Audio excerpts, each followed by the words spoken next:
Awesome. Well, thank you, Sarah. I will say if you try to message me on Truth Social, you will not get a response. So that's not a good but all the rest of that sounded good. So I'm Marc Korman. I'm one of your 3 state delegates. I've represented you since I was elected in 2014. This is the 3rd or 4th time Margie's done this for me, and Ruth has done this for me, and many of you have been at all of those, so I really appreciate your ongoing support. Margie kind of buried her lead. We got to know each other because her nephew was my law school professor, and he's also the longest serving member of the Maryland House of Delegates, Sandy Rosenberg from the Baltimore area. And so we get to see Margie at least once a session. She gets to come and visit us and see how the sausage is being made in Annapolis. As Sarah said, we're running together. The primary is on June 23rd. I'm really excited to be running with Sarah Love for a few reasons. One, I think the slogan, Love Korman, just sounds really good. I don't know, I can't quite explain it, just something about it just really resonates with me. But in all seriousness, I think you heard from her legislative agenda that she takes on really big challenges and she wins. And so taking on big chemical companies, as she did with that PFAS bill, taking on the big technology companies as she did with that data privacy bill.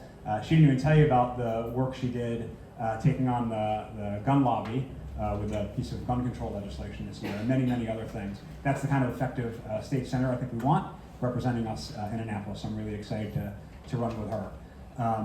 We have some pretty significant challenges right now with what's going on in Washington, D.C.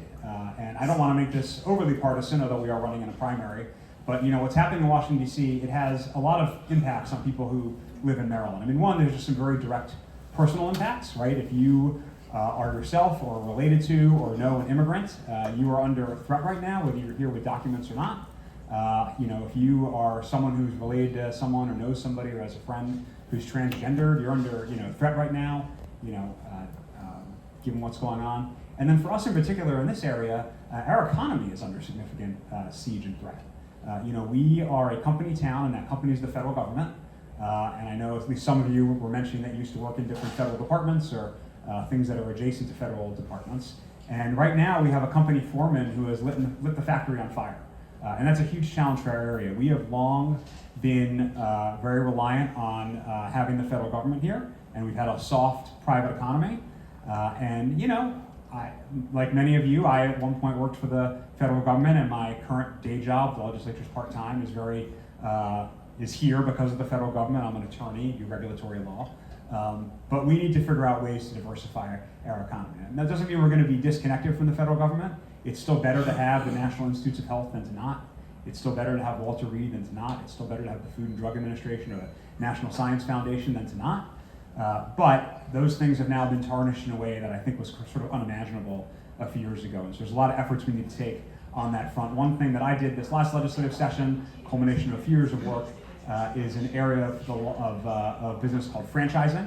So if you have a really great idea for a business and you open your business, but you don't want to start location number 2, 3, and 4 on your own, you can franchise, right? Sort of the famous example of this is McDonald's. I'm not worried about McDonald's, they can take care of themselves. But for a lot of smaller businesses, actually constituents who had concepts came to me and said, the problem with Maryland is it's really hard to do franchising in Maryland. It's hard for a franchisor, that person with that idea, to get the approval to have franchises in Maryland.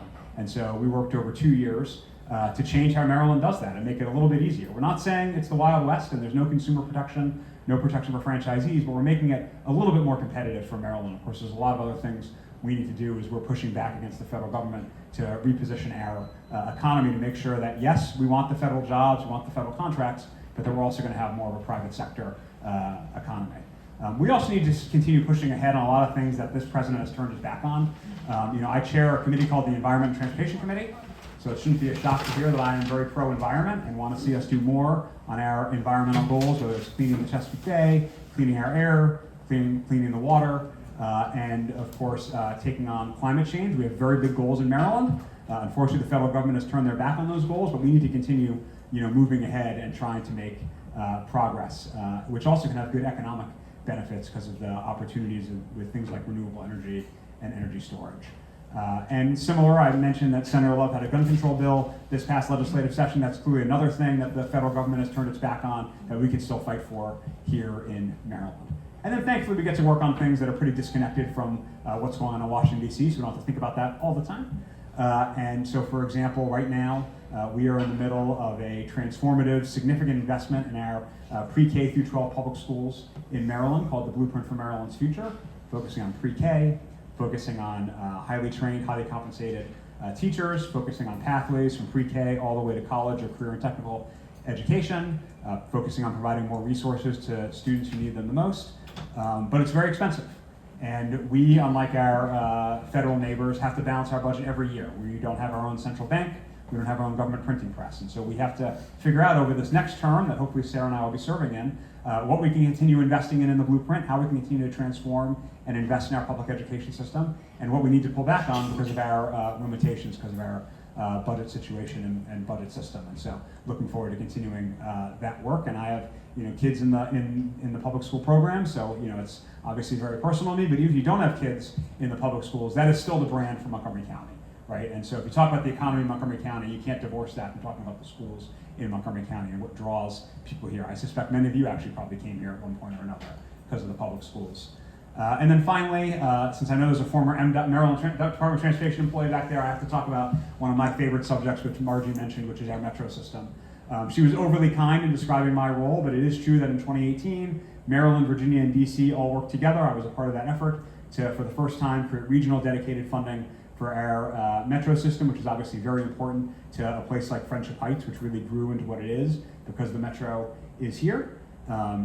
That work has been incredibly successful. If you think back 10 years, 15 years, there were track fires almost every day on the Red Line, and the system's not perfect, but that is no longer the case, right? We're not doing track fires every single day, every other day, and so that's very positive.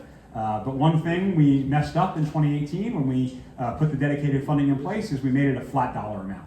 And so Maryland's contribution is a big number. It's a big number to me. If it's not a big number to you, I want to spend more time with you. It's $167 million a year. But it hasn't grown since 2018. And so $167 million, again, it's a lot of money to individuals, but it's eroded in value quite a bit since 2018 because of what's happened with inflation. And so we are part of a regional effort right now to increase that investment and set it to grow for the future. And so definitely need to work on that next term. So with that, we really want to talk about what you all want to talk about. So happy to take your questions and just really appreciate you all being here and your engagement. So thank you all very much.